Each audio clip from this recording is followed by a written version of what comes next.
The following is a Comfortably Zoned Radio Network production.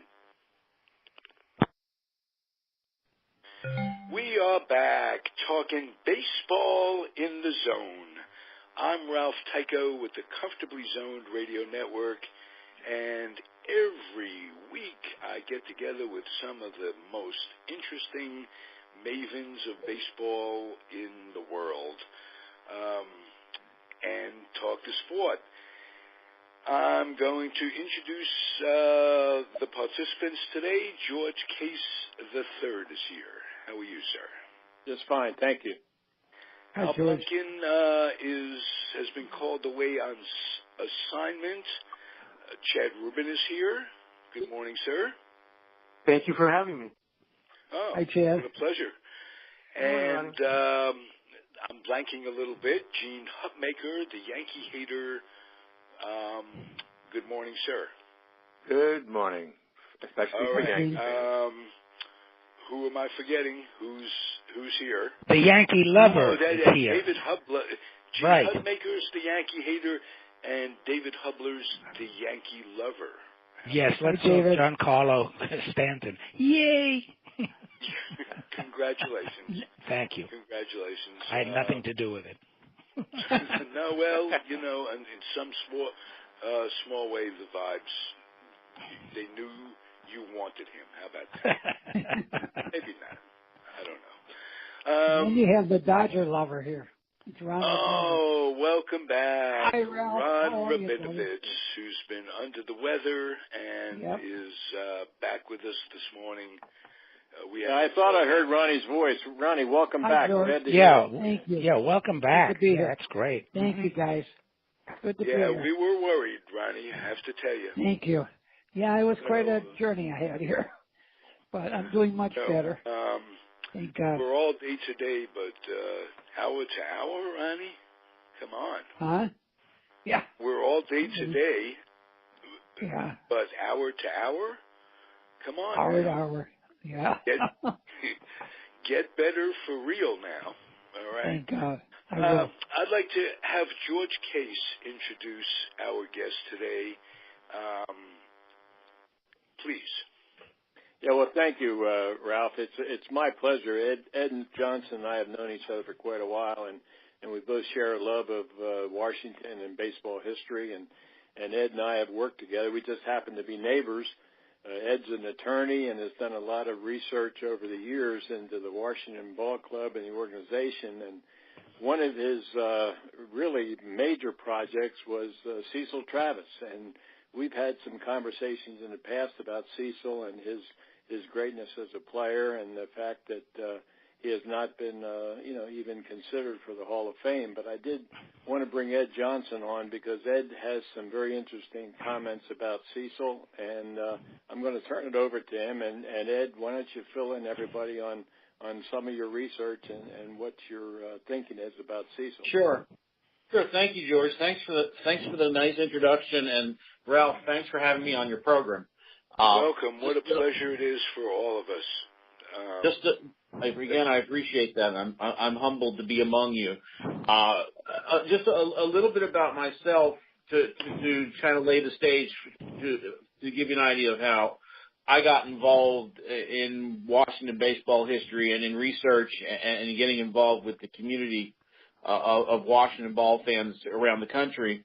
I'm originally from South Carolina, and I was educated in Georgia, which is where Cecil Travis was from, and had a lot of connections still in that part of the country. I moved first to Pennsylvania and then to Virginia in the late 80s, early 90s, where I went back to school after a bit of a career as a research chemist, a research scientist, and I went to law school and worked while I was in Washington, D.C., and that's where I really got to know folks in the D.C. baseball community. If you recall, in the early 90s, there was an idea that Washington, having lost the expansion senators after the 71 season, would pick up one of the expansion franchises that was going to be awarded in the National League in 1992. Those two franchises, as you know, became the Florida, now Miami Marlins, and the Colorado Rockies. But there was a lot of talk about baseball coming back to D.C. at that time. There were also rumors being floated around about Drayton McClain, the owner of the Houston Astros, possibly selling the ball club or moving the ball club to D.C. or Northern Virginia. Bill Collins, there were groups that were interested in buying the Astros from McClain and moving them to an area inside the Beltway. So I had done some sports writing at the time and had gotten to know a lot of folks who were in the baseball community in D.C., not necessarily as former players or front office people, but business people who were part of the effort to drum up interest in getting a major league team back to Washington.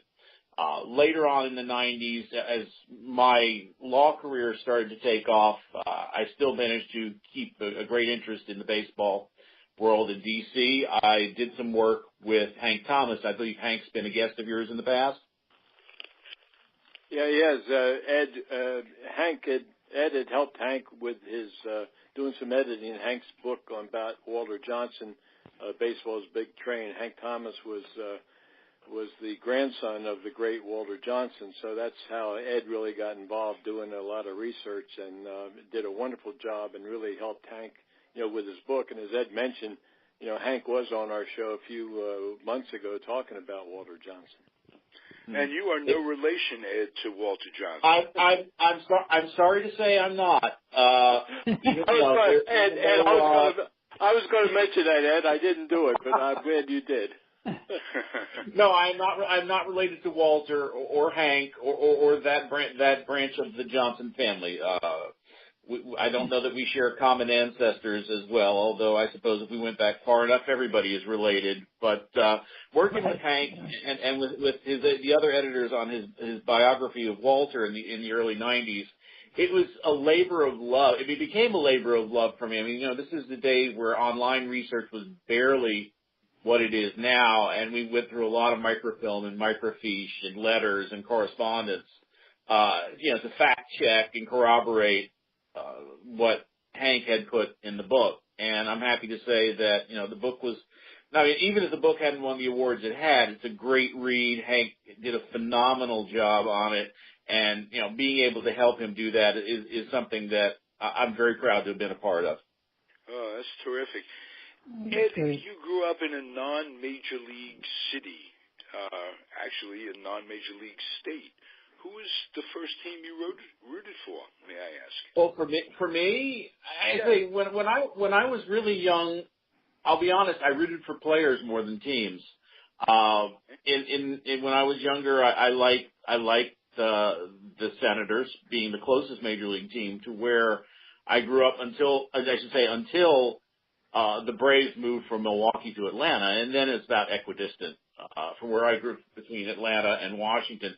But in that part of the South, at the time, Washington was the closest major league team, so you had a lot of folks who were Senators or Nats fans, but who also rooted for individual players and individual teams. So, for example, I played some baseball. I'm not a great ball player when I was a kid, but I played catcher, and if a team had a great catcher, I kind of liked that. So, I liked Bill Freehan with the Tigers. I'm dating myself here. You can get an idea when I grew up. Bill Freehan with the Tigers. Yourself. Yeah, absolutely. In the early 70s, there was an explosion of great catchers, Bench and Manny Sanguillen, Fisk and Munson. I loved Thurman Munson. He was such a role model, and I would root for the Yankees because of Munson from time to time. And then you had Pudge Fisk come up. You had Tony Pena. I remember seeing kids younger than me trying to crouch like Tony Pena and stick their leg out and, fail miserably at it. But, the Senators were a close team. I liked them. They really took a back seat at the time to the Orioles and the Miracle Mets. Everybody, was wowed by the Miracle Mets. But when was the first time Cecil Travis's name crossed your mind in any way? First time Cecil Travis's name crossed my mind probably was in the early 90s.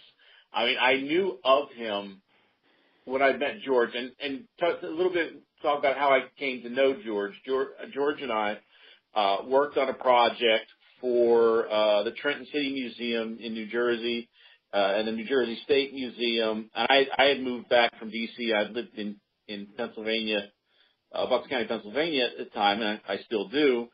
We worked on a project for the museums in Mercer County as well as for the Trenton Thunder, who had just been created, that franchise, the AA franchise for Trenton. And at that time when its inception was a Detroit Tiger Farm team. Now I got to know George. We worked on some projects together. Baseball-wise, I helped George out on a couple cases, no pun intended, legal cases, not family cases, related to some of the baseball undertakings that he had taken on. And it was getting to know through George and George's parents and his family, a lot of the Washington ball players of the 30s and 40s, and to get a better idea of how things changed for baseball, or for Washington baseball at that time. That's how I got to know Cecil and Buddy Lewis, Mickey Vernon, Johnny Welleye, a number of guys who played for the 30s and 40s Washington ball clubs, who really had become very obscure about that time. Now, I had mentioned I grew up in South Carolina. I went to school in Georgia before going into a law career. But at the time when I was still a fairly inexperienced attorney, I had some clients and had some connections still in Georgia, in and around Atlanta and North Georgia. And I had the opportunity to travel down to Atlanta for a few weeks and work with some of my clients there. But also, since I got to know Cecil and the other mid-30s, early 40s senators, and through George, I managed to arrange a visit with Cecil on his farm in Fayette County. It sort of struck me at the time that I was interested in possibly writing and putting a book together on the Washington ball clubs. At that time, again, expanding my circle of contacts, I got to know some of the folks involved with the DC Baseball History Group. At that time, a gentleman named Tom Holster was publishing something called Nats News, which was a periodical, a flyer, if you will, that went out to folks who signed up to be part of the Washington Baseball Historical Society. So I started doing some writing for him there, and my writing was well received. So I said, maybe I can make a go of this. This is something I should pursue. And so, long story short, which has already been long enough, I'm sure, I got to spend some time. I spent a better part of a day with Cecil and his family down on his farm in Riverdale in Fayette County, which is just a bit south of Atlanta. What was he like? He was, for somebody like me who grew up in the South and grew up in a rural area surrounded by a lot of farms, he was like a lot of people I knew, a lot of people I grew up with. For someone who may not have been exposed to that kind of environment in that part of the country, he was a very humble, very pragmatic fellow. He really downplayed his efforts. He really downplayed, his talents. And he was certainly a talented ball player. And as I'm sure we'll discuss further, he was really a borderline candidate, a bubble candidate for being enshrined in the Hall of Fame. An excellent ball player by any measure. But very humble about it, and extremely humble about his service in the Army in World War II and its impact on his post-war career. Was he disappointed that he wasn't in the Hall of Fame? No, honestly, he wasn't. He really did not give it a lot of thought in his post-playing career. The only time that it really started to become brought up to his attention was probably in the mid-'90s, the late '90s, when Ted Williams mentioned him on several occasions, particularly when John Olerud, if you remember John Olerud, was the first baseman with Toronto and then later with Seattle. Wore a helmet, as a matter of fact. I'm sorry? He wore a helmet in the field. He did wear a helmet in the field as a matter of protection. I'm pretty sure he was beamed at one time, and that was something he did from there on. Before coming into organized ball, he was a pitcher.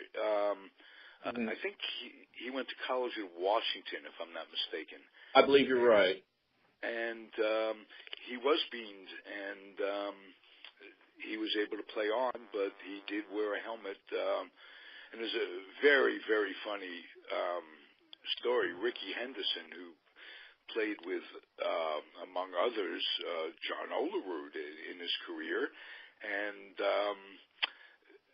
was standing on first base in a game once, and Olerud had moved on from being his teammate, and he's wearing his helmet in the field, and Ricky says in his third-party way, Ricky knew somebody who wore a helmet years ago. He had a teammate who wore a helmet.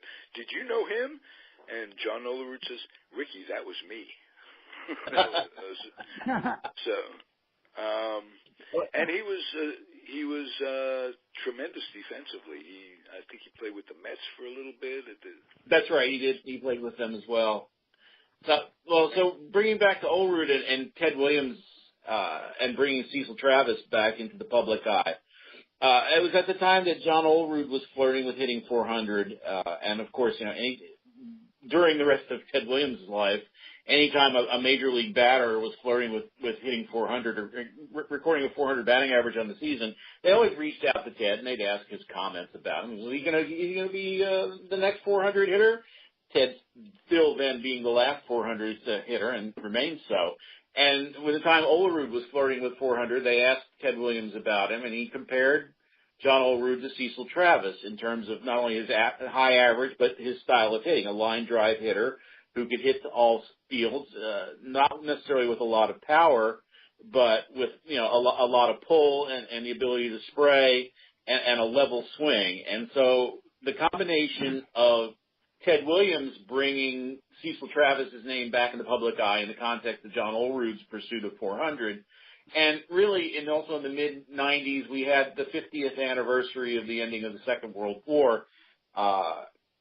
Ted also pointed out that Cecil Travis was a war veteran, that he fought in the Army, that he was involved in the Battle of the Bulge and the Ardennes offensive toward the end of the Second World War when the Germans were in retreat, and that he suffered injuries during those battles, and that they had a significant impact on his performance.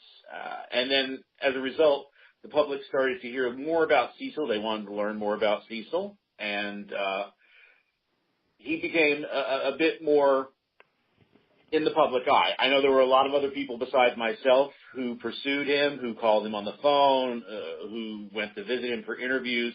And to get back to your initial question, to a man, every one of those folks came back with consistent stories about Cecil's behavior, Cecil's character and his personality, and how he related his war experiences to his Major League Baseball experiences. Now, George, your dad, George Case Jr., was a teammate of Cecil's. Was he one of those players that was like Uncle Mickey to you? I know Mickey Vernon was that way. Was he really close to your dad? Well, Ralph and Ed, and I wanted to mention a couple things about Cecil, but I did not have the close relationship with Cecil that I did with Mickey. But my dad was very close with Cecil. As a matter of fact, they warmed up together for 3 or 4 years. It was their pregame ritual. When they loosened up, it was always Cecil and my dad having a catch. So they were very, very close friends. And the fact is that Cecil was such a great hitter.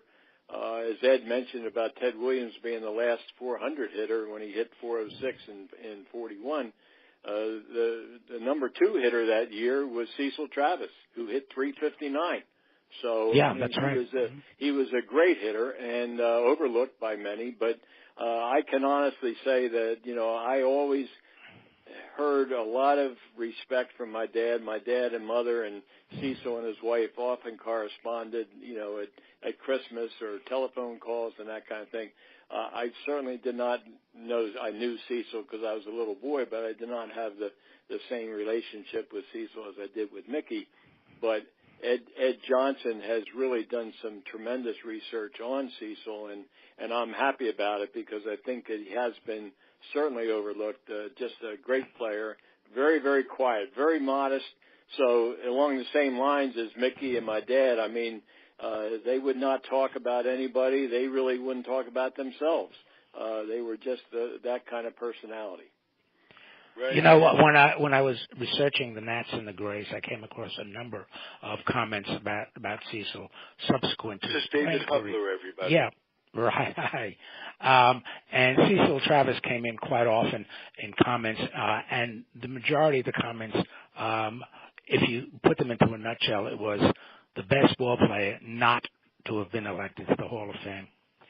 And that's probably still true. Well, you know what, David? I think so. And what Ed's talking about, I mean, Cecil really downplayed his ability.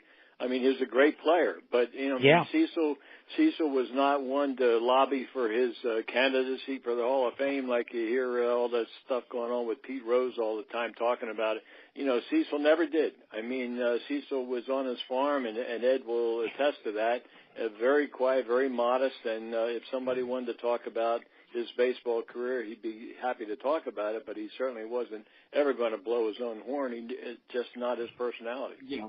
Exactly. Yeah, and I was thinking, you know, ever since I did the book, that's sort of been my project on the shelf, so to speak. I always wanted to follow up that book, Nats and the Grays, with a biography of Travis, but I haven't done anything yet. Well, there is a biography of Travis that was published, I think, in an 07-08 time frame by a fellow named Rob Kirkpatrick. It's specifically about Cecil.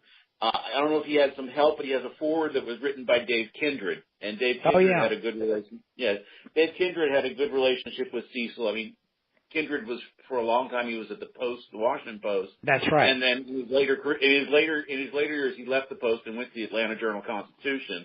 And being in Atlanta, Cecil's in his backyard, so right. they had a regular converses. Dave Kindred knew Cecil very well. Well, Kindred has retired. He's living, I believe, in Tampa, St. Pete area. Yeah, I think you're right. Gentlemen, did Cecil stay in the game after he retired? Did he do coaching, minor league coaching? He did not. He didn't coach. He stayed in the game. He did not coach. After he retired, after the end of the 1947 season, there was talk about him possibly managing. He didn't really have a great interest in it. He wanted to go back to the farm that he had grown up on. He was the youngest of 6 sons on that farm in Fayette County. But he did accept a job from Mr. Griffith, Clark Griffith, to serve as a part-time scout for the Nats. And he scouted Georgia and Alabama for several years in the late 40s and early 50s for the Griffiths. Okay, so he did keep his hand in and pass on what he learned to prospects over the years. That's terrific. You know, that was so typical of ball players of that era to go back home. Unlike some of the players today that move to Los Angeles or New York to capitalize further on their playing fame. Most of the guys who fought in World War II and in that era, they were content to go home and get involved with a business, small business, or a car dealership, or whatever whatever it might be. But they were very happy going back home. It wasn't like they have to go back home because I have nothing else to do. They really, most of them really wanted to go home.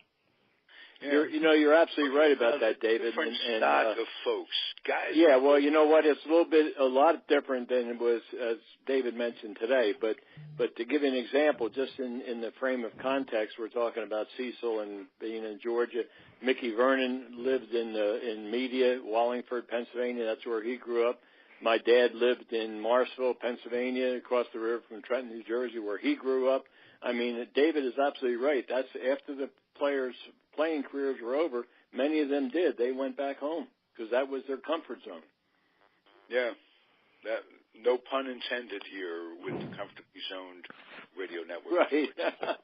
Okay. You picked up on that, Ralph. Got to keep puns away from us on Sunday. That's the rule. In an unabashed self-promotion moment, I must tell you that that happens most every moment. Yeah, right. Well, I must tell you that That whole notion of going back home was the premise for my still unpublished novel about a ball player who comes into Washington to play during the war and for numerous reasons goes back home afterwards and just lives out his life in small town America.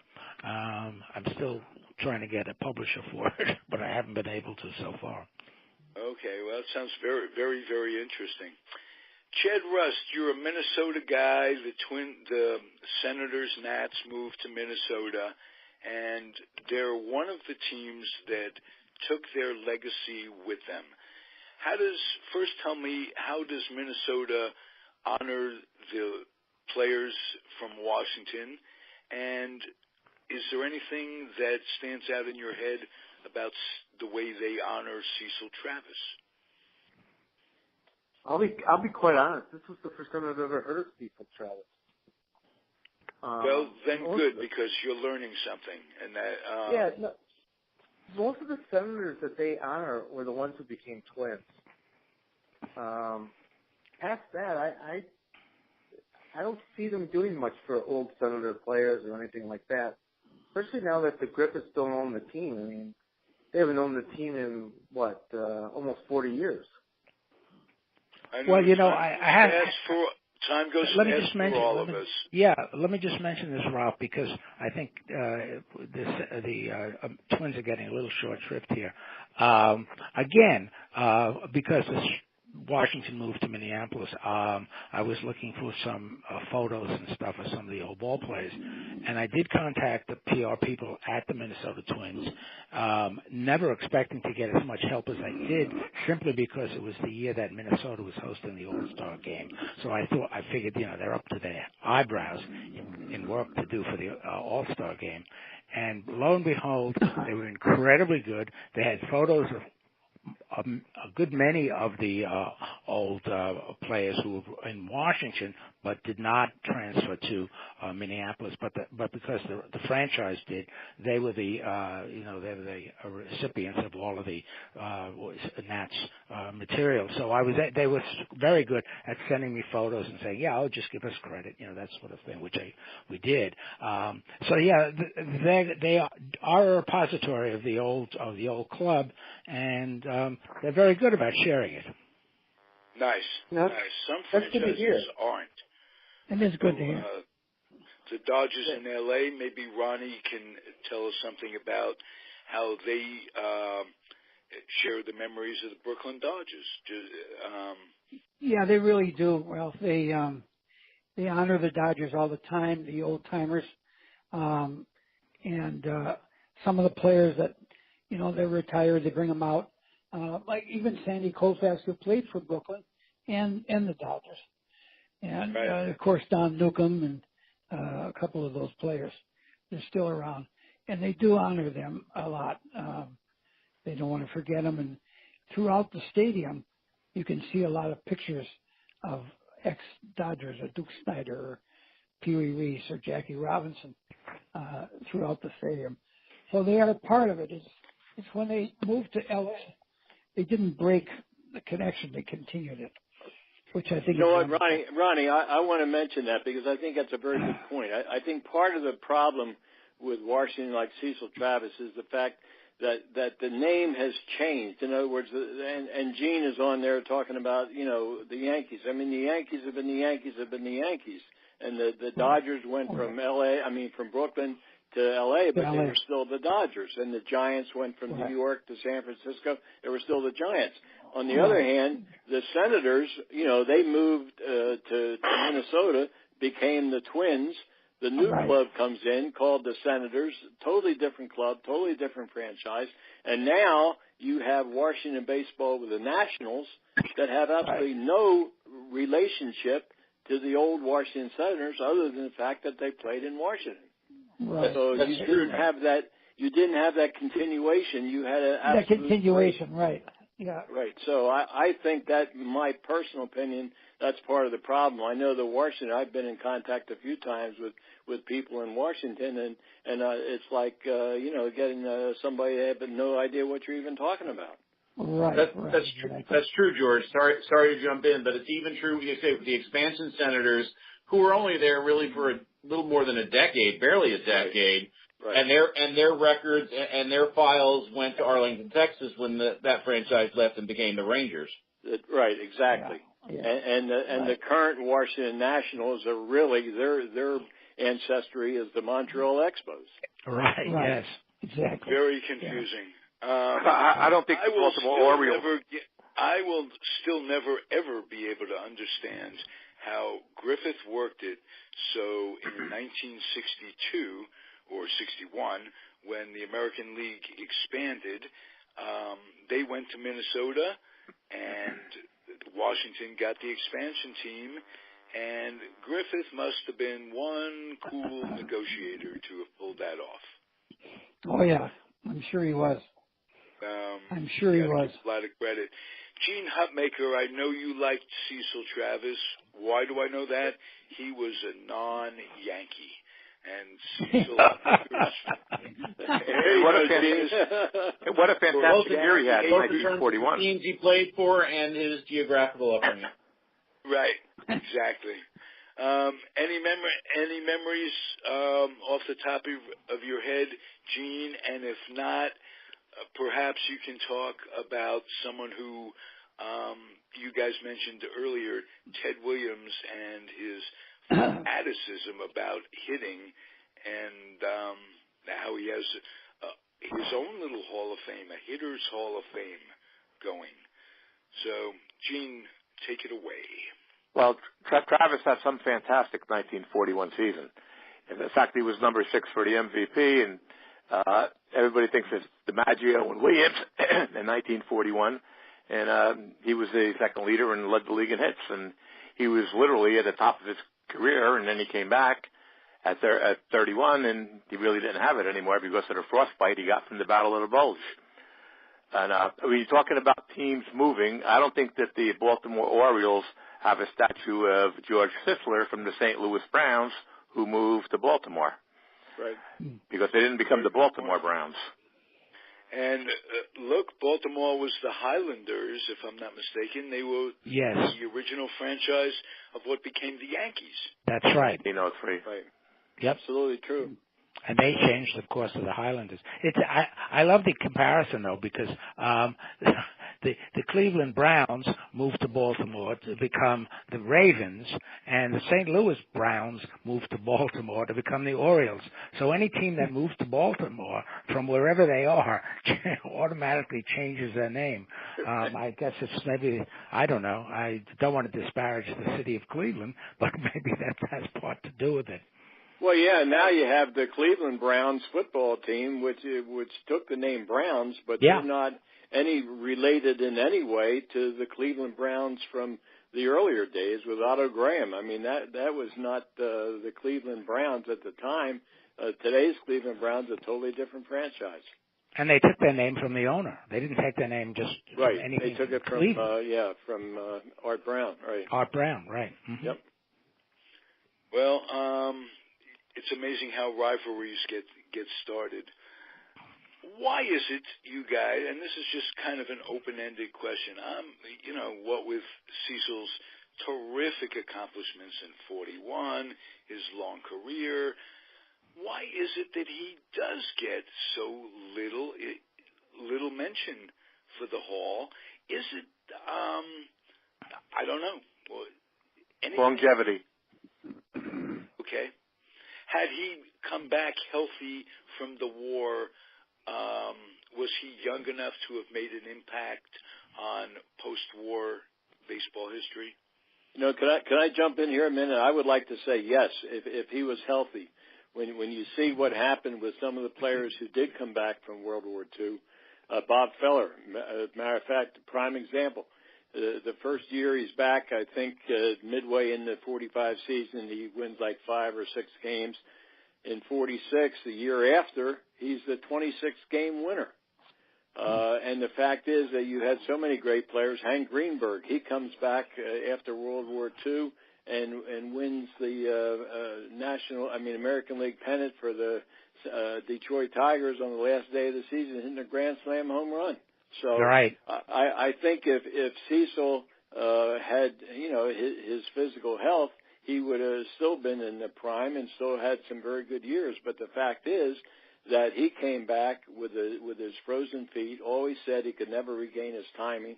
And if you look at his stats, I mean, in 1941, he hit, 359. I think he comes back in 45 or 46, and he hits like 240.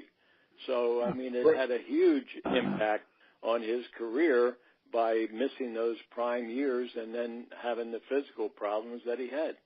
To answer your question, Ralph, I think another reason is because there's always been this perception that the ball players who actually played during the war were never as good as the stars and the regulars, quote unquote, when they came back from the war. So there's a sort of, he could have been really great, but I'm not talking strictly about Cecil, but the whole notion that the guys who stayed or who were brought up during the war years never met the caliber of play before and after World War II. And I think either subconsciously or even consciously, some of the voters on the old timers committee had that in mind, and that's one of the reasons why I think Travis has been overlooked. I think you're probably right, David. I think that's a good point. And Ed, I know you want to jump in, but I think it's a good point. But on the other hand, you also look and say, well, there were certainly a drop-off in talent, but look at the talent that came back. I mean, here's we're talking about Mickey Vernon. Mickey Vernon comes back in 1946 and wins the American League Batting Championship. So, I mean, there's also that side of the equation, too, that those great players who were playing prior to World War II and after World War II, some of them were still some of the greatest players who've ever played. Ted Williams, he winds up missing years in both World War II and Korea. And does anybody ever knock the fact about Ted Williams being probably the greatest hitter ever? No, because he was. But the fact is that he missed a lot of his prime years serving his country. Yes. That's true. As did a whole bunch of players. It wasn't just Ted Williams that I can think of that missed a bunch. Jerry Coleman was. Yes, he did. He missed two times. Right. He missed World War II and being called back for Korea. Yeah. Ted was very, very bitter about being recalled, if I'm not mistaken. He was bitter about a lot of things in those days. Oh. I think he was. Yeah, I think he was bitter. But on the other hand, he that was his abrasive personality. This way he was. But he accepted his role, went out and fought, and almost got killed. During Korea when he was hit by enemy ground fire. So I mean, he was not somebody who just sat back in a desk somewhere or just said, "Hey, I'm the great Ted Williams." He actually served his country and served it honorably. Yeah, and supposedly his great eyesight was a real factor in him being able to not only pilot a plane, but he also was a fine instructor for other pilots. Right. Yeah, his eyesight, we might have talked about it before, and Ed, I don't mean to jump in here, but Ted's eyesight was 20/10. Incredible. I mean, he would tell you, I mean, he'd say, well, I can pick up the spin of the ball as it leaves the pitcher's hand. I mean, that's an incredible talent, and, very few people. I mean, 20/20 is considered perfect vision. Well, here, his vision is even better than perfect. It's 20/10. That's true. Ted Williams was quite the specimen. I just want to jump back in and kind of steer us back to the idea of what happened to Cecil and why is he not more seriously taken as candidate for Hall of Famer. And George, you bring up a good point. You talk about the guys who came back and talk about Mickey Vernon and Mickey coming back and winning the batting title, the AL batting title in his first full season back from the war. Another teammate of Cecil's and Mickey's who had war experience and came back and didn't suffer the kind of reduction in skills and reduction in physical abilities that Cecil did is Buddy Lewis. Right. Buddy Lewis left the Nats to go serve in the Second World War. He was a pilot in the Army Air Corps, piloting cargo planes over the hump in the China-Burma-India theater, a theater of the war that oftentimes gets overlooked itself. And Buddy came back. He was certainly impacted. His physical, he had a physical impact. His hair went white from his experiences in flying over the hump. But he came back after the Second World War and played several more seasons for Washington and didn't experience the drop-off in his fielding abilities, in his base running abilities, and batting that Cecil did. And again, so in the nature of, he saw things. He was a pilot. He was in combat. But just the nature of being a pilot in the Air Corps as opposed to being an infantryman in the dead of winter in Northern Europe, the impact on the physical person, on the physical body, it was quite a bit different, and Cecil unfortunately paid the price for it. Yeah, well, Buddy Lewis flew over 300 missions over the hump, which is no small task in itself. Right. And there's an interesting story. He took up a top administration official in the Roosevelt administration, I forget his name, and flew him across the hump on one of these missions, which were always dangerous. And the official came back to Washington, and he was asked, how did it go? He said, all Buddy Lewis wanted to do was talk baseball. Yeah. Can you guys tell me about the service teams a little bit? Did Cecil play on service teams? The different branches, the different bases would recruit players that were either drafted or enlisted into the service, and they'd play baseball and entertain the locals, entertain the troops, so to speak. It was they were the poor man's Bob Hope at that. Well, I think Ed Johnson, you might want to comment on that because I think I will. Cecil did. I will. Thanks, George. Yes. Cecil did play for 3 different camp teams during the Second World War before being deployed to Europe. I can't say that he was specifically recruited to play on those teams. The first team he was assigned to, the first team he played for and managed was at Camp Wheeler, Georgia, which Camp Wheeler no longer exists. It was outside of Macon. There's a plaque down there. State of Georgia has a memorial down there, or a monument, small plaque where Wheeler was. And, Cecil just managed to be there because that was the closest training base to where he lived, where he was from, in Fayette County. So he played and managed the Camp Wheeler team. Later on, he played briefly at Fort Benning over near Columbus, and then he was assigned to Camp McCoy in Wisconsin, which still exists, is known as Fort McCoy, which is in west central Wisconsin between Sparta and Toma, out there not far from La Crosse. And when he was at McCoy, he was with the 76th Infantry Division, which would eventually deploy to Europe. And the 76th had a team that played out of McCoy, traveled around Wisconsin and the upper Midwest, and played against some of the Great Lakes Navy teams, which were recruited and had a number of very talented major leaguers playing for them, the Great Lakes team. So, yeah, Cecil did manage. He played for 3 different camp teams, Wheeler and McCoy being most notable of them, less so the Benning team. Which brings back David. I want to throw something over to you. When Cecil was playing for Camp Wheeler and managing Camp Wheeler, he got recruited by Dizzy Dean to play for Dizzy Dean's All-Stars. Sort of a ragtag team, but he got invited back, Cecil did, with Dizzy Dean's team to play a benefit game at Griffith Stadium in the summer of 1942 against the Grays. Yes, that's right. For Santa Fe. Tell us a little bit about that. Well, the Grays dominated the game, first of all. I mean, the Grays had a much better team. Dizzy Dean was past his prime as a pitcher, and he didn't last too long. That's as much as I recall offhand. I do know that they played that 42 game. The interesting thing you mentioned just now about was it Camp Wheeler up in I'm sorry, Great Lakes. Great Lakes was where Bob Feller was stationed, and I think Phil Rizzuto was there too for a while. The interesting thing about the service teams is that from 43, 4, and 5, when the teams were not allowed to go south for spring training, Washington had a number of service teams right within their backyard whom they could play, and they got good competition, especially from the teams down in Norfolk.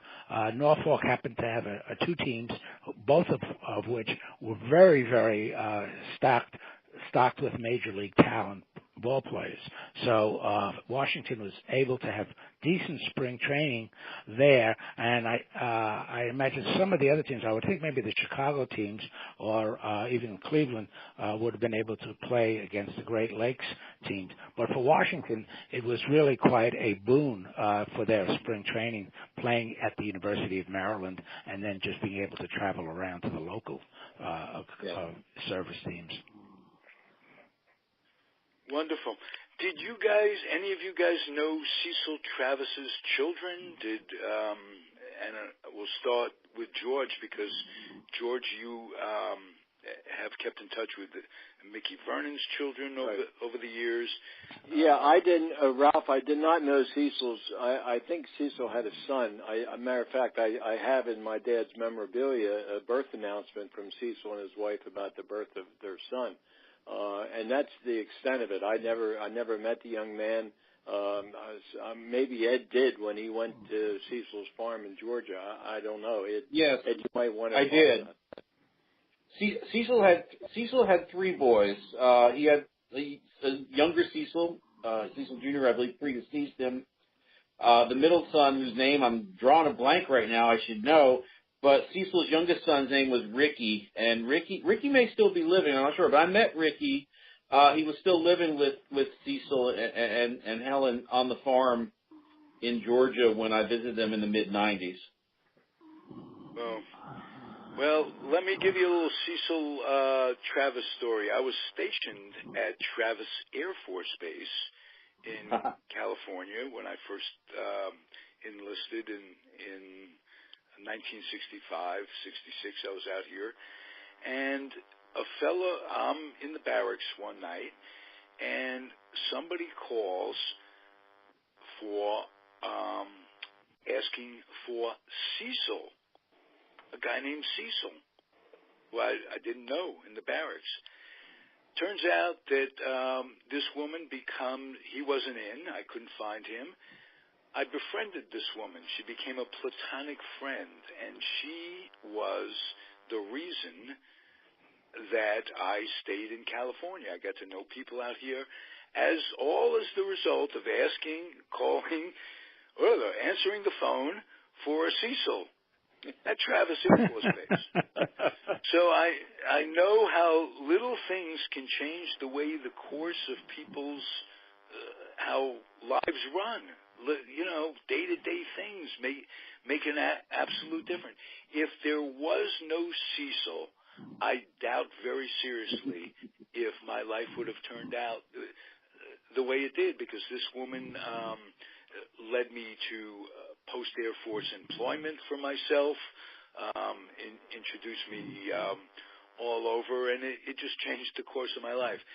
Obviously, it means nothing, but whenever I hear the name, I think in my head, Cecil Travis Air Force Base, California. That's it. Well, that's it. Ralph, that's a great story. That's terrific. All right. That's the best I can do on a Sunday. It's time to hock your wares, gentlemen. I'm going to start with David Hubler. Talk about your book, where the Nats and the Grays can be obtained. Okay. Thank you for that opportunity again. The Nats and the Grays is the history of Washington baseball during World War II and of the Homestead Grays. That's why Cecil figures so prominently in the beginning of the book, as does Buddy Lewis, who also came back. The book is definitely available in hardback from Amazon or Barnes & Noble, or can be ordered through any bookstore.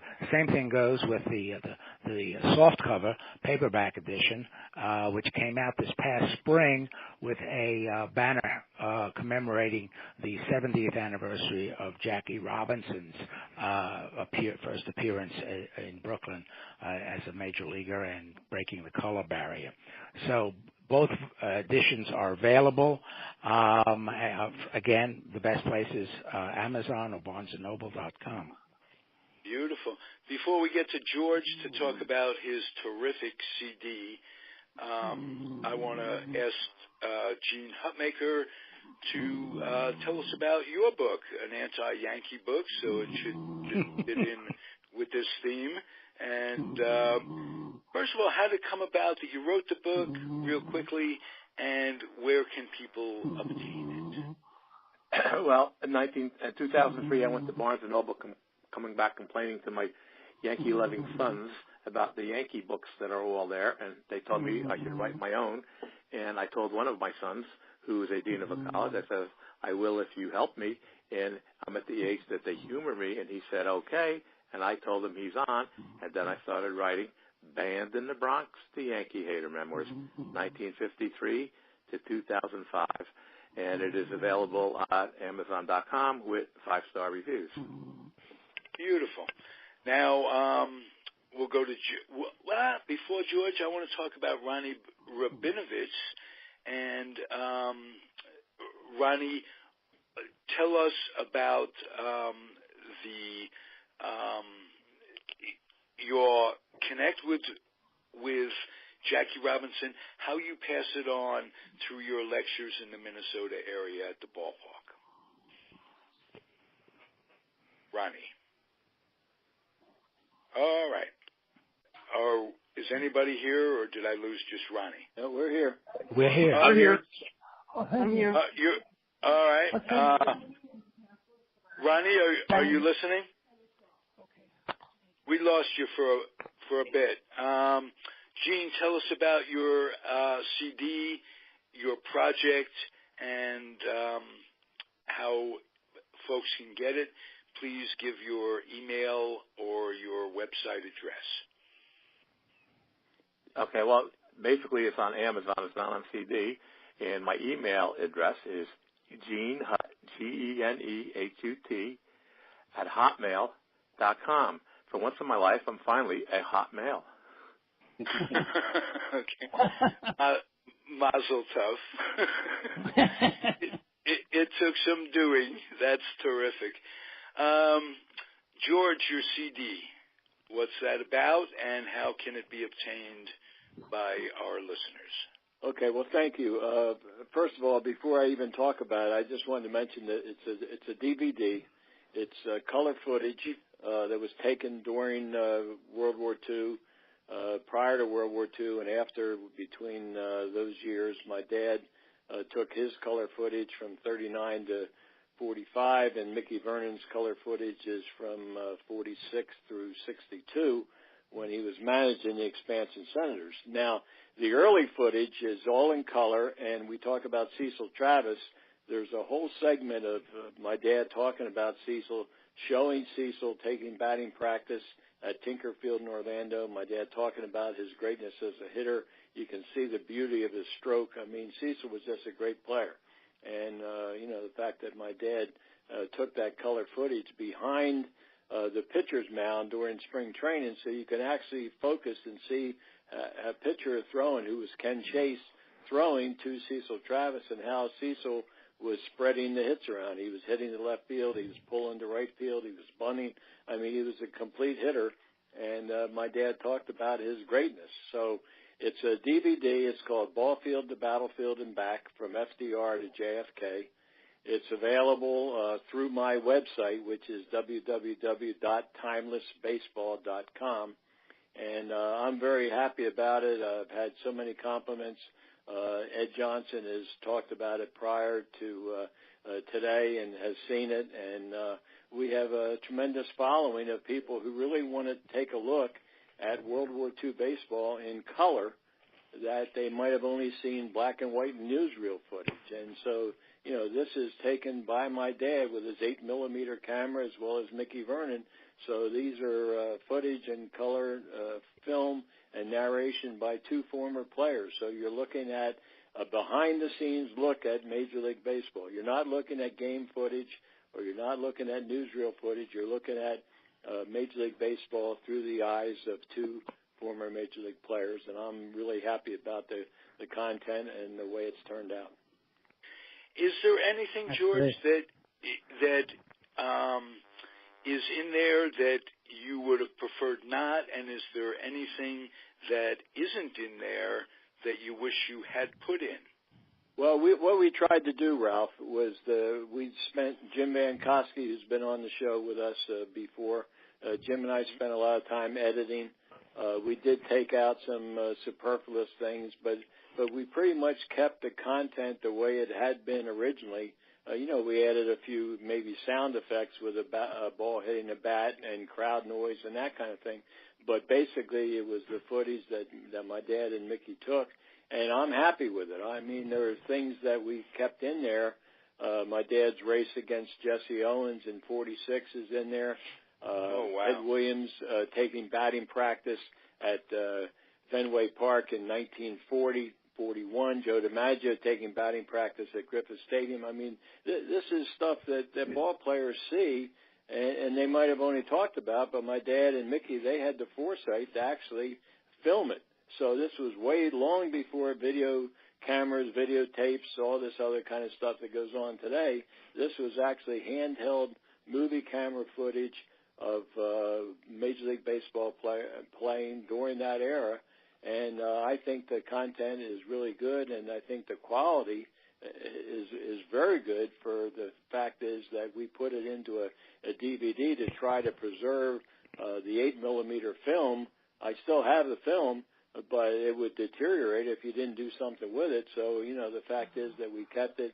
My dad's narration, Mickey's narration was added to it. So, I'm really pleased the way it turned out. Beautiful. Beautiful. Anybody else want to add something? I know we shortchanged you a little bit, Chad Rubin. What'd you get out of this? And did you enjoy it as much as we enjoyed having you here, or telling you about those days? Because you are younger than us. Let's put it that way.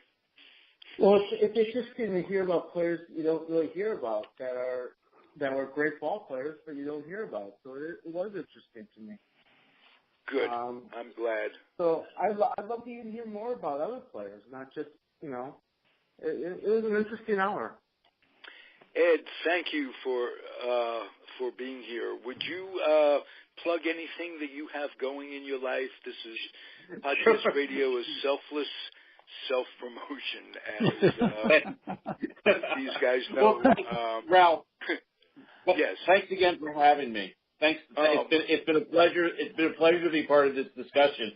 I wish I had something to hawk in terms of a book. I did a lot of research in the 90s and early 2000s, and had hoped to turn it into something between sheets of paper, but that hasn't come to fruition. I will hawk a little bit that George and myself, we will be speaking, and I'm going to do a little bit more of an expanded presentation on Cecil and the Washington teams of the 30s and 40s at the 6th annual Washington, D.C. Baseball History Meeting in Bethesda, Maryland on February 24th of next year. I learned recently that I'm going to be the leadoff speaker. So I'll be batting leadoff after the intros to talk about Cecil and the 30s and 40s Nats. George will be coming behind me, not too far behind me, but between George and myself, there will be several other D.C. baseball authors as well as former players. I believe we've got Brant Allier, who played on the expansion Senators in the 60s, early 70s. And we have Chad Cordero, the relief pitcher of renown, who holds the single-season record for saves by a Washington pitcher from any Washington Major League franchise, who pitched with the National League Nationals in the late 2000s. It's a great lineup. I'm really honored to be part of it because over the years, the DC Baseball History Meeting has been chock full of great presenters, former Washington players, front office staff, broadcasters, and just Washington baseball experts. And to be invited to that meeting, to be part of that crowd, it's really going to be a great honor, and I can only hope that I can live up to the standards that have been set for that group. Yeah, Ed, I hope to meet you there on the 24th. We can talk about Absolutely. more. Absolutely. I look forward to meeting you there. George and I will look forward to visit, and we'll have plenty to talk about. And I encourage listeners to this podcast and other attendees to take a look at what's out there, find out a little bit more about the DC Baseball History Meeting. It's really worth the trip. Beautiful. Thank you, Ed Johnson, for being here. Thank you, panelists. Thanks, Ed. Thanks very much. For me. This is a big kick for me, so I'm very appreciative. It's the Comfortably Zoned Radio Network. I'm Ralph Tycho, the weak link of it all. Come back next week, and you'll hear more from us. Thank you again, gentlemen. Yep. Thank you. Take care. Thank you. Thanks, Ralph. Bye. Thanks, good Ralph. week. I appreciate it. Have a good one. My Take pleasure, care. and again, thank you both. Thank you all. Thank you. Come back soon, Ed, if you would. I would be happy to come back. I enjoyed my time here. Great. That's what I like to hear. We enjoyed having you, Ed. It was great. Thanks. Thanks very much. Good. Okay. Is that Ronnie's voice? Yeah, that's me. You're coming in and out today, but I'm glad to have you back. And thank you. Keep recuperating and keep staying on this side of it all. I sure will, buddy. Thanks so much. Thanks Take again, care. everybody. Okay. Be well. Bye-bye. You as well.